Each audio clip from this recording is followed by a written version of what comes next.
Cumprimentar mais uma vez aqui, com muita alegria, o geógrafo e professor da Universidade Estadual de Marcos Pedilowski. Professor Marcos Pedilowski, bom dia. Anderson, me ouve bem? Ouço bem, só tem muito eco na sua fala, viu, professor? Não sei se o volume do seu computador está muito alto, mas está dando muito eco aqui na sua fala. Eu estou até fechando o microfone aqui para reduzir um pouco o eco. Agora melhorou um pouquinho. O senhor me escuta bem? Escuto e realmente o meu volume está muito alto.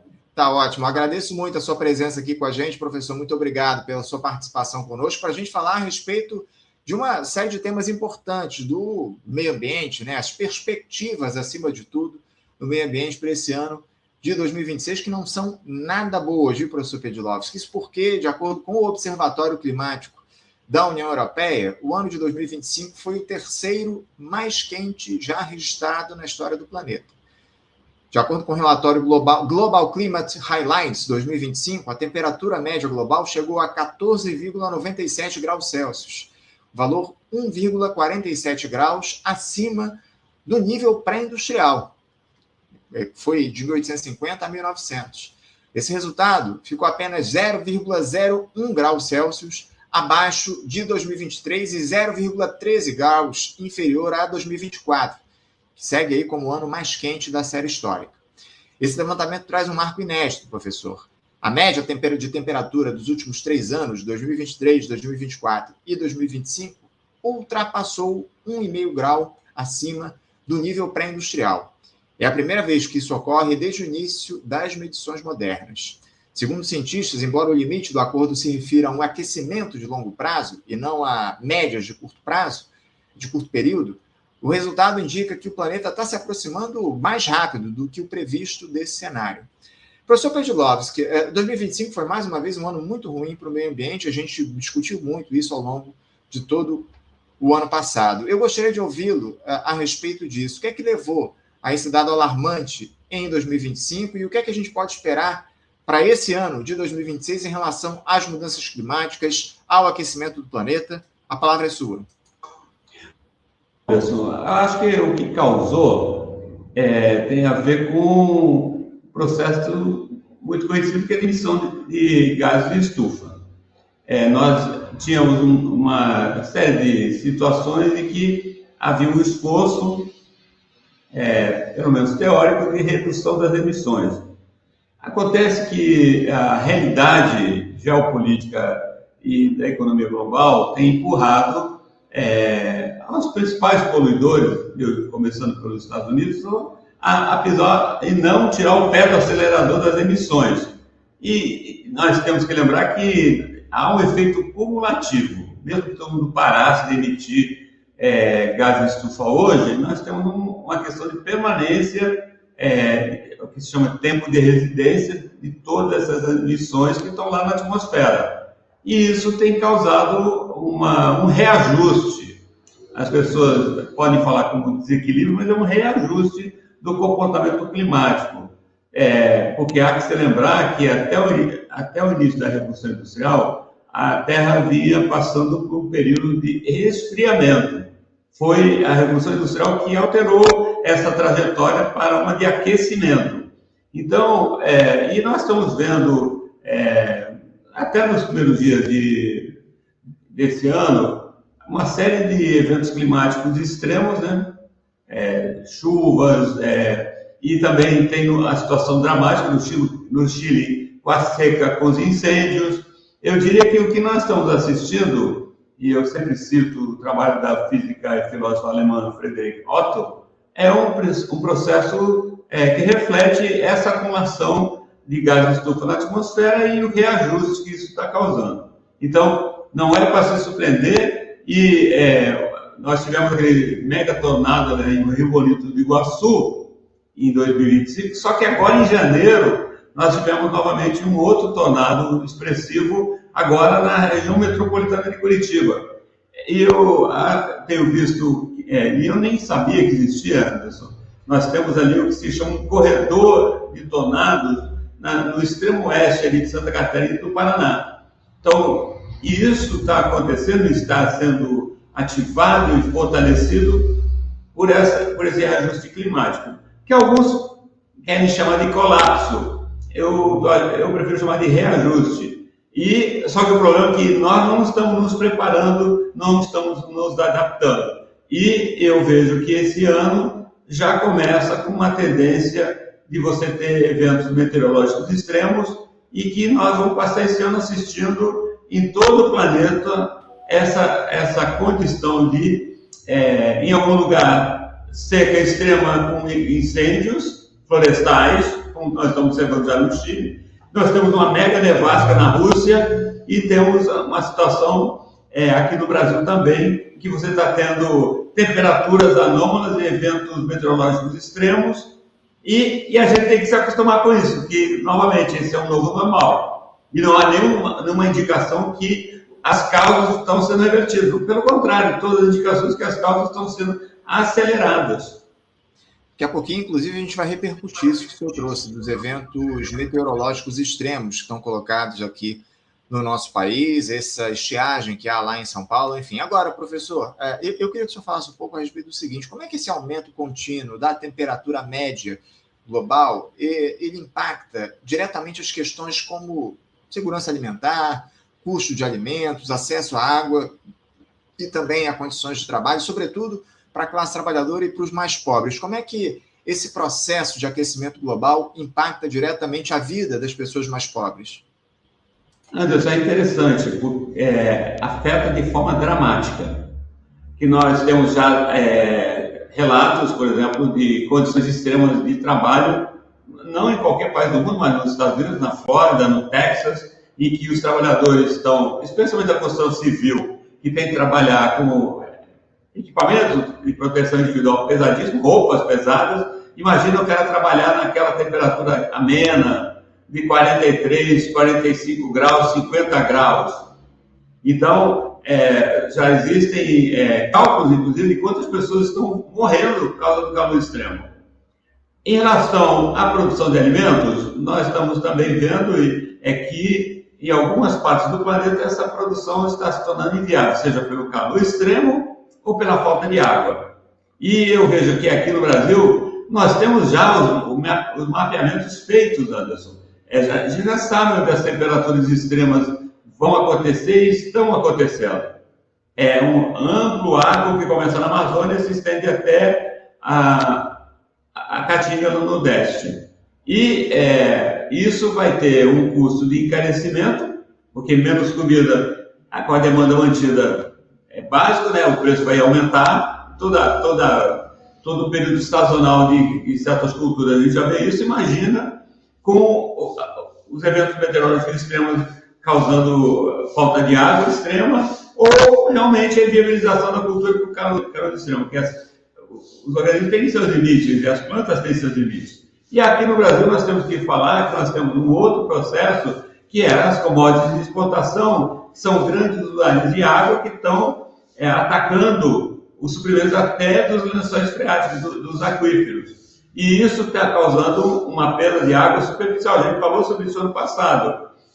E na cidade, não é só a região metropolitana de São Paulo que está com a situação crítica. Nós temos outras capitais brasileiras que estão com falta de água ou terão um agravamento muito forte pela falta de água. Eu cito o caso da cidade de Vitória, capital do Espírito Santo, que vive ali no limite da falta de água para a questão básica, que é suprimento humano, bebida, água para consumo humano. Então, enquanto isso, a gente segue no ritmo de negação climática, seja extrema ou seja sutil. Então, o que nós podemos esperar, caso a gente não caminhe imediatamente para um processo de adaptação, será carestia nos alimentos e falta de água extrema em boa parte do Brasil.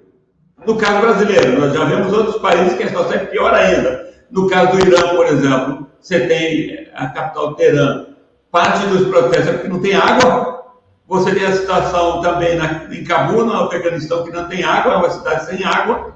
E isso vai se repetir também, vou dizer, Anderson, em outras partes do mundo, mas inclusive na Europa, que já tem um problema agudo com água. Então, eu diria que os tempos que estão vindo aí não é que todo mundo vai sofrer a mesma coisa. Os ricos estão se adaptando às custas desse sofrimento extremo da classe trabalhadora. Isso também já há estudo suficiente para dizer isso, né? Sem dúvida alguma. Muito grave isso que a gente tem visto, professor, e que o senhor traz para a gente aqui no Faixa Livre. Eu vou até pedir para o... A gente ainda está com um pouquinho de eco aqui na sua fala. Vou até pedir para o Isaac, nosso assistente de produção. Eu até fechei aqui o seu áudio, professor. Não se preocupa, não precisa. Eu só vou fechar o seu áudio quando eu estiver falando para não produzir esse eco. Vou pedir para o Isaac ficar atento, sempre que eu entrar aqui para falar, para ele fechar o áudio, para a gente não ter esse problema do eco. Mas eu dizia aqui, professor, que isso tem... essa situação climática tem produzido problemas enormes para o país. O senhor citou essa questão envolvendo a estiagem, que o senhor citou lá no Espírito Santo, lá em Vitória, e eu comento aqui essa situação mais crítica em São Paulo. Essa situação, eu diria, caótica, né? Um risco de seca, inclusive, nas torneiras para a população. Uma análise do Centro Nacional de Monitoramento e Alertas de Desastres Naturais, o CEMADEM, que é um órgão do Ministério da Ciência, ele mostra que, mesmo no cenário mais favorável, a capital e as cidades abastecidas pelo sistema Cantareira, elas devem enfrentar restrições na distribuição de água. Sem chuva, há o risco de que milhões de pessoas que dependem dessa água enfrentem uma nova crise, como a gente teve lá no ano de 2014. O estado de São Paulo é abastecido pelo conjunto que reúne 7 reservatórios interligados, entre eles o sistema Cantareira, que é o principal da cidade de São Paulo. Ele é formado pela conexão de 5 reservatórios, o Jaguari, o Jacareí, o Cachoeira, o Atibainha e o Paiva Castro. Conectados por túneis subterrâneos, toda essa água abastece quase 8 milhões de pessoas. Professor, o senhor já deixou claro aqui para a gente o que é que leva a esse cenário de estiagem em São Paulo e em outras regiões do país. Mas eu queria saber do senhor mais precisamente. O Brasil, ele corre o risco de passar por uma onda de racionamento nos próximos meses? E parece que sim, Anderson. E o problema, mais uma vez, como esse é um ano eleitoral, é que as decisões que deveriam estar sendo tomadas de forma estratégica e preventiva podem ser postergadas por causa das eleições. Aí eu estou falando não só do governo federal, mas também dos governos estaduais, principalmente no estado de São Paulo, onde houve a privatização da Sabesp, ou seja, para dar uma tamponada na questão eleitoral, vai se demorar a tomar decisões estratégicas. A gente pode passar pelas eleições e ficar numa situação que várias capitais brasileiras vão estar confrontadas com a falta de água. E isso é interessante, porque isso tem a ver com algo que é dito. O Brasil hoje não tem um projeto sério de adaptação climática, seja pelos governos estaduais bolsonaristas, que negam, inclusive, que esse é um problema, mas também por causa do governo federal ter um negacionismo sutil, porque nós deveríamos estar contendo uma série de gastos de água. Por exemplo, os data centers do Brasil é completamente desregulado. Os projetos de mineração são completamente desregulados. Hoje estamos entregues ao Deus dará. E não temos formas estratégicas de determinar o consumo de água. Eu tenho que lembrar sempre que as campanhas educativas das empresas de água, dos governos, são para a população. Eu mesmo tive uma conversa recente com alguém que estava economizando água em casa. Eu falei, bacana, eticamente correto, mas não resolve nada. Seu consumo não representa nem 10% do consumo total de água. O agronegócio, o latifúndio agroexportador, gasta mais de 70% da água. Você, que é consumido no Brasil hoje, a cada dia, você ouve algum tipo de menção de que o agronegócio tem que controlar o consumo de água?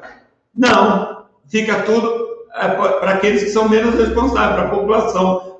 E nós sabemos que hoje, dada a lógica dominante daquilo que eu chamo de complexo agroquímico mineral, vai se continuar gastando de forma absurda água para o latifúndio, para as mineradoras, enquanto a cidade não está em situação crítica de abastecimento. E piorado pelo ano eleitoral, Anderson.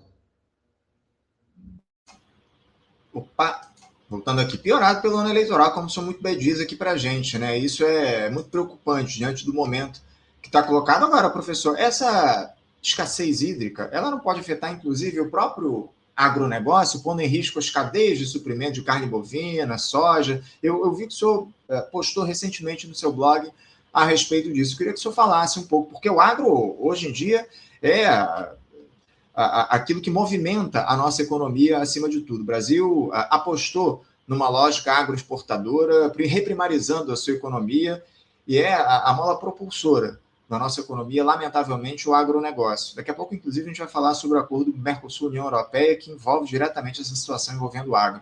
Mas eu queria uma análise sua. Essa escassez hídrica não afeta diretamente, justamente, essa mola propulsora da nossa economia, que é o agro?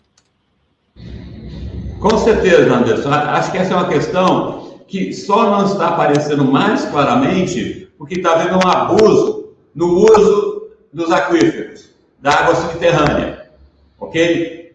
E que essa situação que o agronegócio e as mineradoras estão fazendo está causando um desequilíbrio no abastecimento dos rios.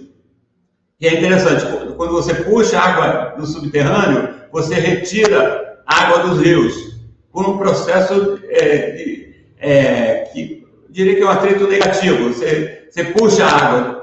E nós já fizemos estudo, eu sempre menciono esse estudo aqui, há 2 anos atrás, ou 3 anos atrás, eu estou lembrando, nós publicamos um artigo sobre a situação das bacias do Cerrado, que a gente detectou uma diminuição generalizada, um trabalho liderado pelo pesquisador Yuri Salmona, que é vinculado era vinculado na época à Universidade de Brasília. Nós demonstramos, o Cerrado está secando.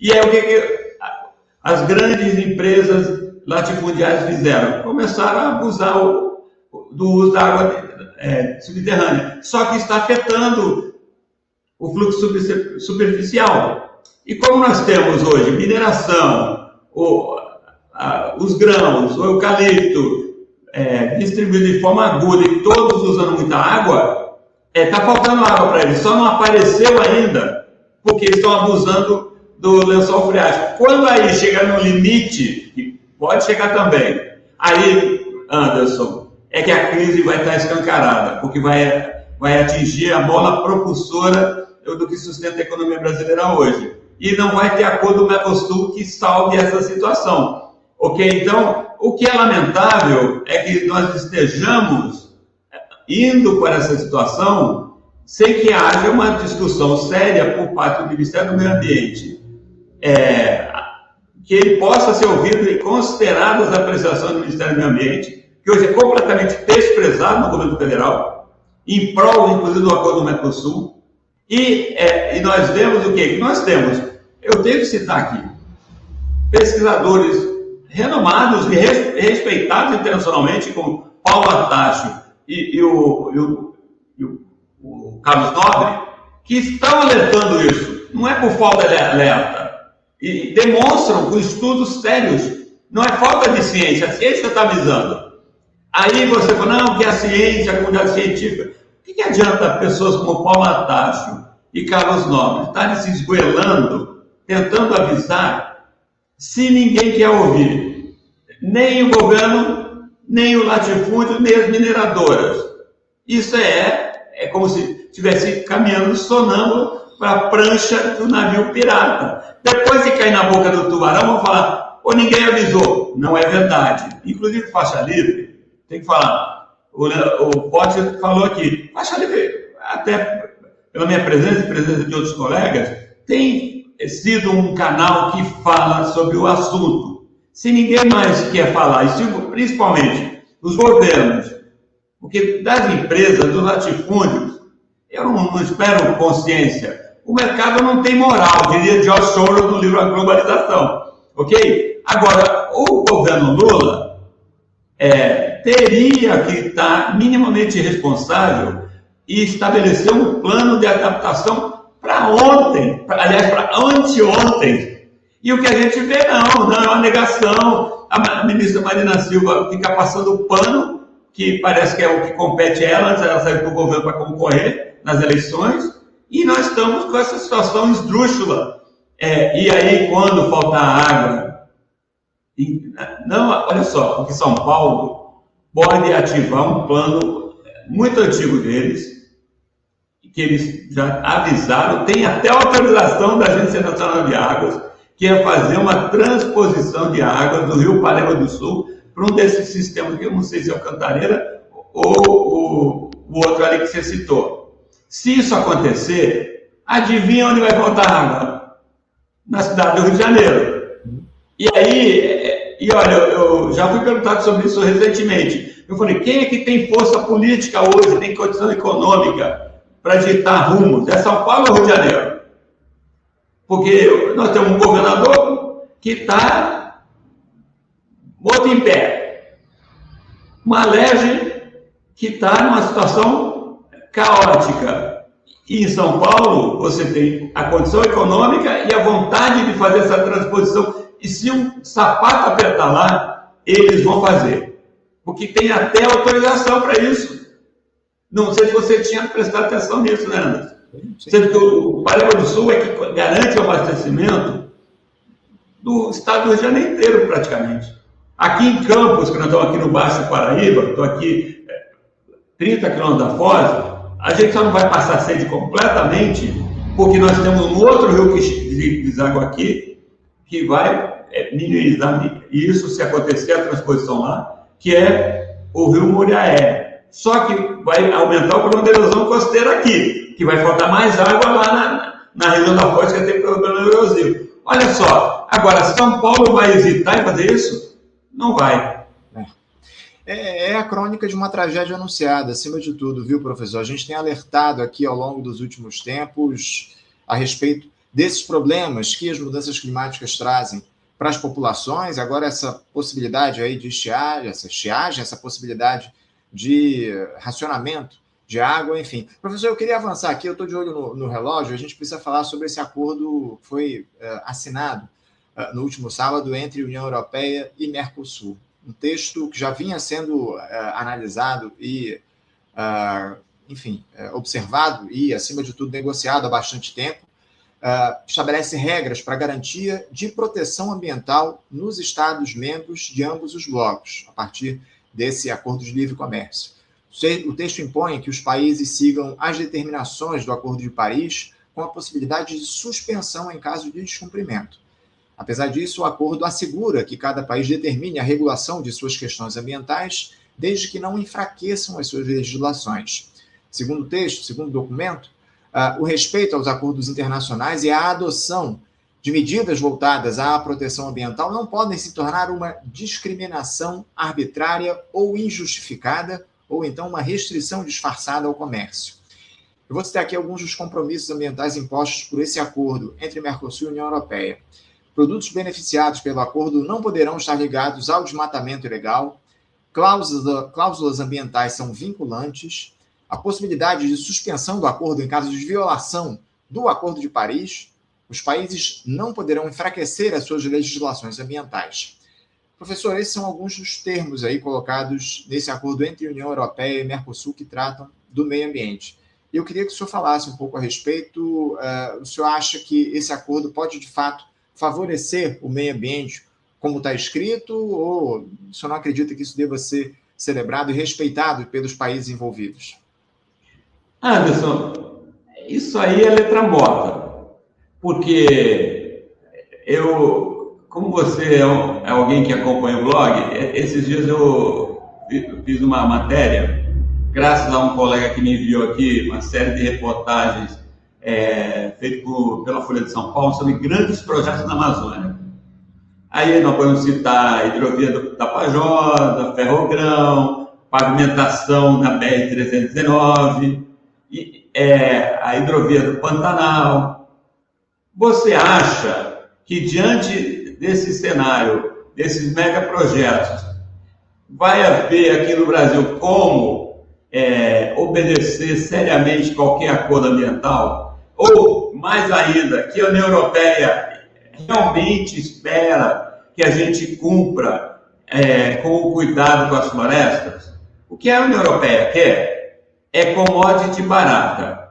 Porque, além do mais, a gente tem que olhar quando esse acordo começou a ser alinhavado há 25 anos atrás, tinha um sentido isso. A União Europeia tinha uma posição, era a questão do amplo livre comércio, e agora não é. A própria União Europeia tem uma série de proteções e regramentos para o comércio que ela realiza.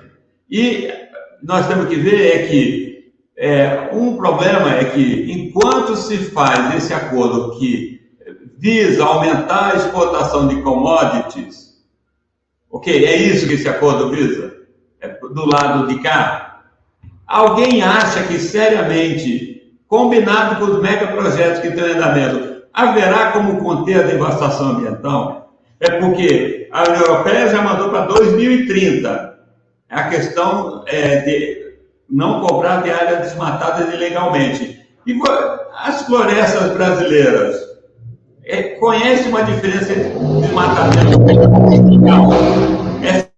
Há uma diferença de desmatamento legal e ilegal? E quem diz que desmatamento legal é legal e desmatamento ilegal é legal? Com a nova lei da devastação, Anderson, todo desmatamento no Brasil será legal.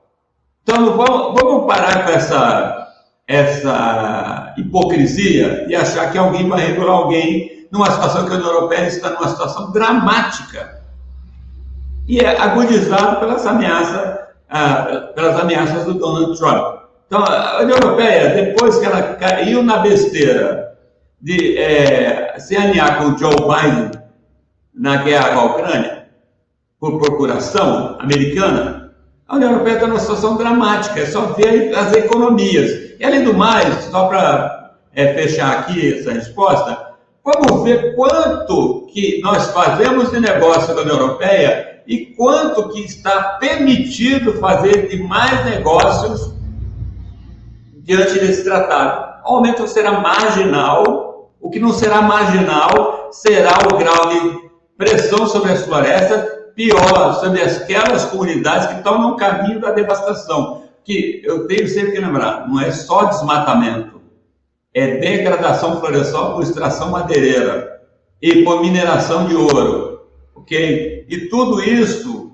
vai ser autorizado por esse acordo. Então, e pior, quando acionarem as cláusulas ambientais, quando o lado de lá, porque o lado de cá não tem como acionar a União Europeia, nossas legislações são muito mais frágeis que a dele. Então, o lado de cá nunca acionará a União Europeia por questão ambiental, óbvio. Mas a União Europeia pode nos acionar a qualquer momento, ok? Então, é o neocolonialismo verde, porque a União Europeia sabe o que quer da gente e sabe o que ela pode fazer para colocar o pé no freio. Quando não quiser mais produtos, como nós sabemos que haverá dificuldade. Eu só quero ter um detalhe aqui, Anderson. Você sabe que tem uma campanha feroz na Irlanda contra a entrada de carne brasileira na União Europeia? Por um detalhe. Eu sempre falo aqui de agrotóxicos, né? Isso. Só que o Brasil é um grande usuário de hormônios animais banidos na União Europeia. E tem um hormônio que é amplamente usado na carne brasileira, na pecuária brasileira, que é cancerígena. Então, os fazendeiros irlandeses falam: que raio de acordo é esse? Que vai entrar carne com hormônio cancerígena e eu aqui na União Europeia não tenho como produzir o mesmo tipo de carne com o mesmo hormônio, que nós banimos esse hormônio na União Europeia. Pessoal, mas qual é a informação também que tem aqui? Que nesse momento a pecuária brasileira é turbinada por hormônios, vocês já sabemos há algum tempo que aqui se usa hormônios, mas o que eu não sabia até um mês atrás, que havia hormônio que foi banido na União Europeia por ser cancerígeno. Você vê a gravidade dessa situação que nós estamos aqui, por essa desregulação absurda que nós temos da parte de sanidade animal?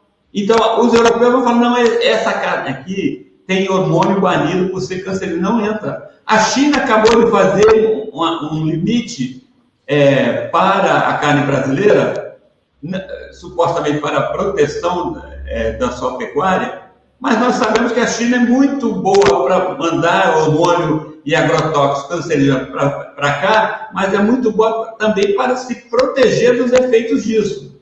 Ok? Então, olha só, mas nada disso, o que eu acho grave, é que nada disso é apresentado ao público brasileiro e ainda tem gente dentro da esquerda institucional do Congresso que defende isso e não informa a classe trabalhadora dos riscos ambientais e sanitários do acordo, inclusive porque se eles banirem essa carne lá, adivinha onde essa carne vai ser vendida?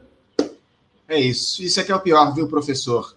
Ninguém fala nada, ninguém faz nada em relação a esse quadro grave que a gente enfrenta no que diz respeito aos alimentos aqui no nosso país, a carne, como o senhor bem alerta aqui para a gente, um negócio inacreditável. O governo Lula parece que lava as mãos diante de tudo isso. Professor Marcos Pedilowski, eu já ultrapassei aqui o nosso tempo regulamentar, mas também porque eu tinha ultrapassado na entrevista do Leandro, mas eu quero agradecer muito sempre a sua presença aqui no nosso Faixa Livre. É uma alegria contar com as suas análises e certamente teremos muitos assuntos para acompanhar ao longo dos próximos meses desse ano de 2026, que é um ano para lá de difícil para o nosso país, ano de eleições presidenciais, enfim, a gente conta sempre com a sua análise aqui, sempre abalizada no nosso Faixa Livre. Meu desejo de uma ótima semana de trabalho para o senhor, meu abraço forte e até a próxima.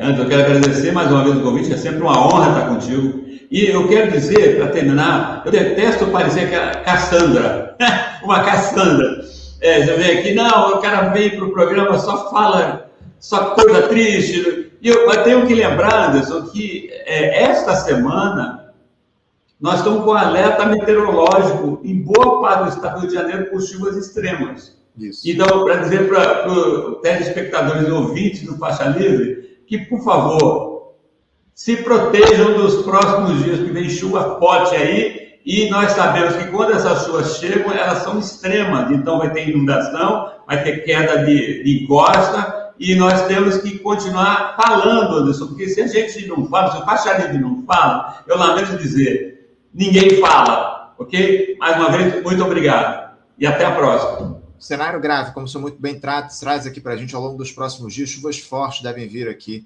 para o Rio de Janeiro. Muito bom a sua lembrança aqui, o seu alerta. E um grande abraço, professor. Até a próxima, mais uma vez. Conversamos aqui com Marcos Pedilowski. Marcos Pedilowski, que é geógrafo e professor da Universidade Estadual do Norte Fluminense, a UENF, conversando conosco a respeito dos temas relacionados ao meio ambiente. Essa situação envolvendo o ano de 2025 foi o terceiro ano mais quente da história do planeta. Essa estiagem que está colocada lá no estado de São Paulo e em outras regiões do país por conta das mudanças climáticas, o professor fazendo importantes alertas em relação ao tema do meio ambiente. A gente vai continuar trazendo essas discussões, esses temas ao longo desse ano de 2026 aqui no nosso Faixa Livre.